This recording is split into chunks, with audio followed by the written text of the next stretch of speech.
Helo, a chroeso i'r Ysgol Gwyddorau Meddygol a Iechyd.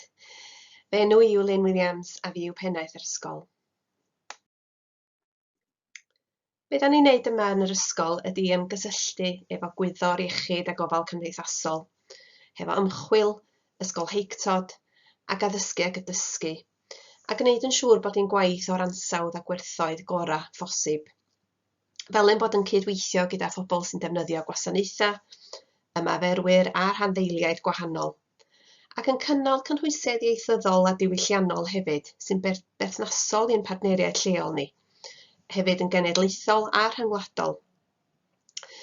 A darparu diwylliant ac amgylchedd cynhwysol ar gyfer ein staff a myfyrwyr yr ysgol.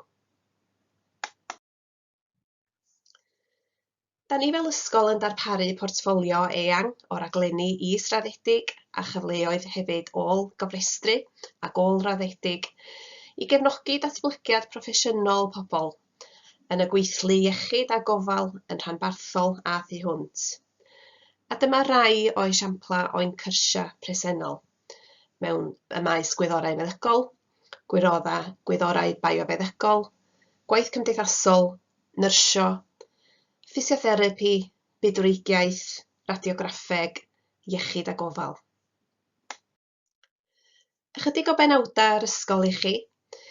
Da ni falch iawn o'n record o fewn ymchwil. Mae'r ysgol yn yr ugeinfad uchaf yn y Deyrnas Unedig ar gyfer ymchwil sy'n ymwneud â iechyd. Mae gan yr ysgol wobr efydd a ddinas Swan. Da ni'n gweithio'n agos iawn gyda rhanddeiliaid gwahanol o fewn yr ysgol. Mae strategaeth dysgu rhyng broffesiynol yr ysgol yn sail i'n gwaith ni, a da ni'n cyflwyno hwn o fewn rhaglenni gwahanol i wneud yn sicr eich bod chi fel myfyrwyr yn elwa ar gyfleoedd ar draws cwricula i ddysgu gyda'ch gilydd ac oddi wrth eich gilydd.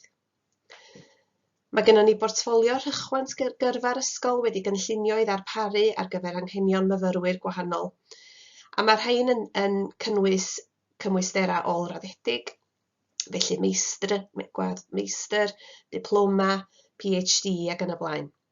A mae gennym ni hefyd gampysau yn Wrecsam a Bangor sy'n darparu cyfleoedd pwysig i bobl ein rhanbarth. Fel ro'n i'n sôn, mae'r cyfleoedd hyn o flawn yr ysgol yn cyd-fynd yn agos â meysydd ymchwil yr ysgol hefyd. Felly mae gennym ni amryw o ymchwil sydd yn ymwneud â iechyd meddwl, economeg iechyd, ffarmaco-economeg, gofal pobl hŷn, canser, dimensia ac yn y blaen. Mae defnydd y Gymraeg o fewn Prifysgol Bangor wrth gwrs yn andros o bwysig, a hefyd yn yr ysgol rydyn ni'n hybu hyn trwy roi cymorth i fyfyrwyr i astudio trwy gyfrwng y Gymraeg pan mae'r dewis ganddynt. Felly, dowch i ymuno â ni a gwneud y anghyffredin ddigwydd. Ymunwch â ni yn yr ysgol am brofiad gwych. Hwyl fawr.